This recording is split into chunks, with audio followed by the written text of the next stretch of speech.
I'm Katelyn, 32.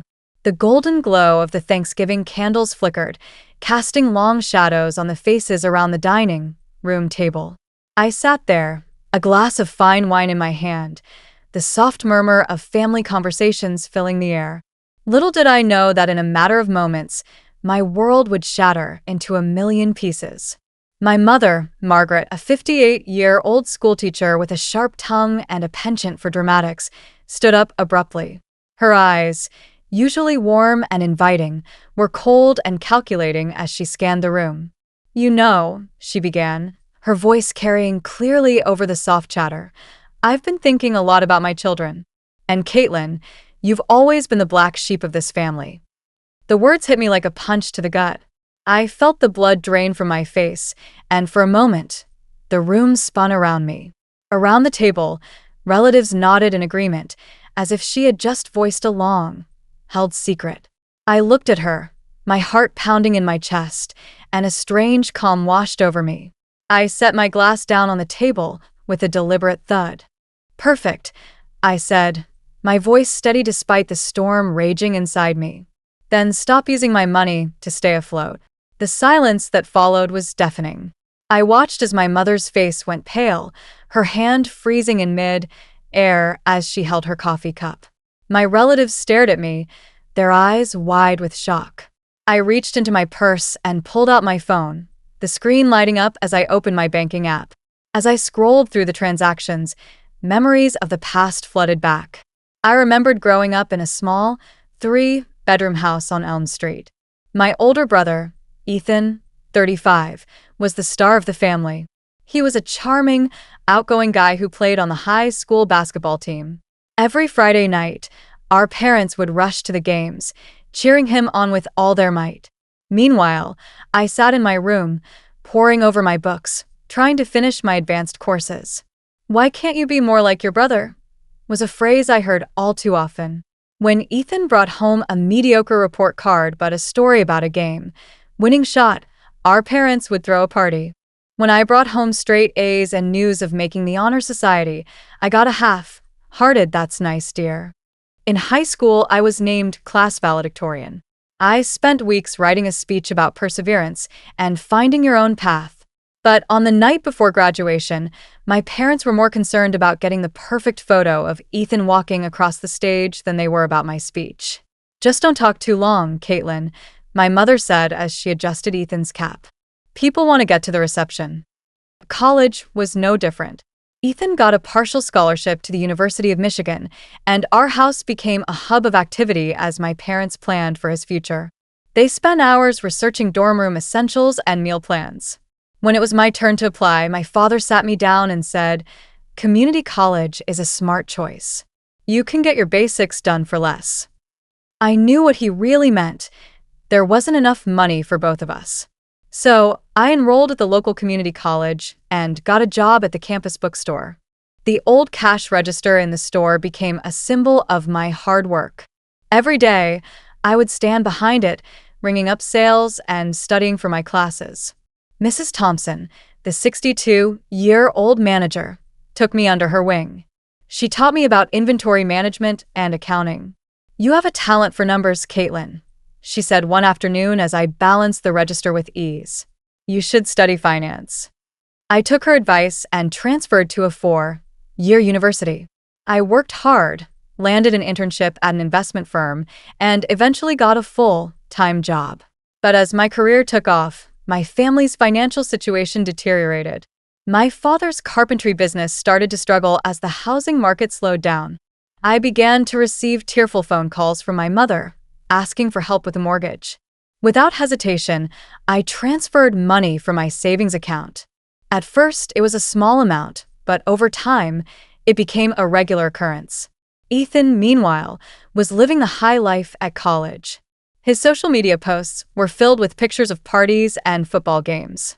But as the years went by, his calls home became more and more about money. "The meal plan doesn't cover everything," he would say. "And textbooks are so expensive."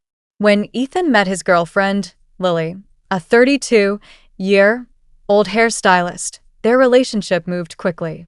They got engaged, and the wedding became a family obsession. Despite our limited resources, my mother was determined to give them the wedding of their dreams. The budget kept growing, and I found myself writing check after check to cover the costs. After the wedding, Lily got pregnant, but pregnancy complications led to huge medical bills. Ethan called me, his voice filled with desperation. "Katelyn, we need your help. Lily needs this treatment, and we can't afford it." I couldn't say no, but as I transferred the money, I felt a growing resentment. At family gatherings, the dynamics started to change. I was no longer the beloved daughter, but the workaholic who didn't understand family. My mother would say to relatives, "Katelyn works too much. She's so focused on money." I would try to defend myself, but my words fell on deaf ears. One day, Ethan crashed my mother's car while driving drunk. The car was totaled, and there were legal fees to pay. Once again, I stepped in, but this time, I knew something had to change.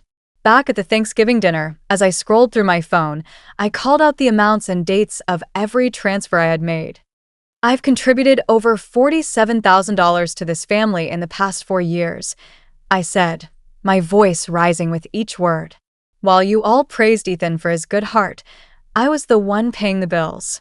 I looked at Ethan, who was sitting in his chair, his face red with embarrassment. "Tell them about your drinking problem, Ethan. Tell them how you lost your job for showing up drunk." He hung his head in shame, unable to meet my eyes.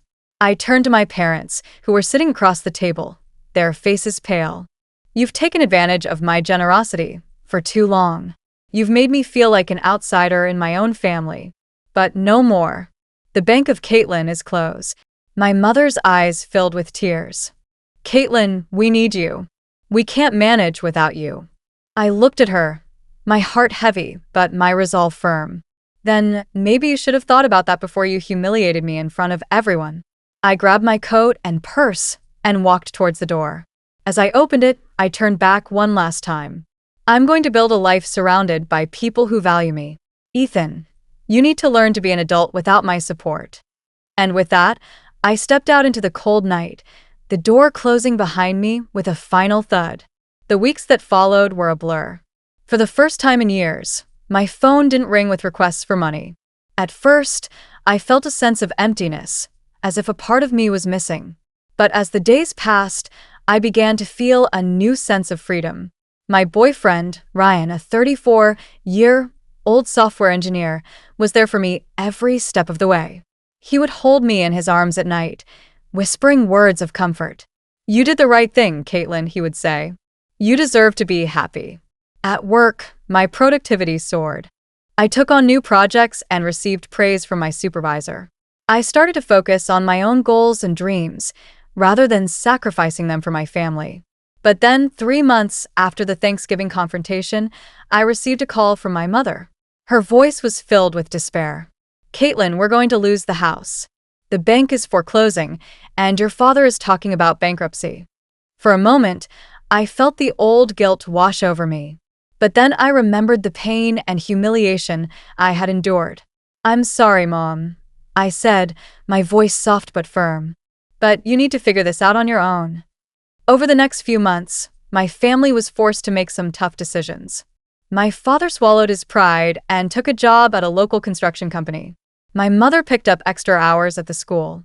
They sold their house and moved into a smaller apartment. Ethan, too, had to face the consequences of his actions.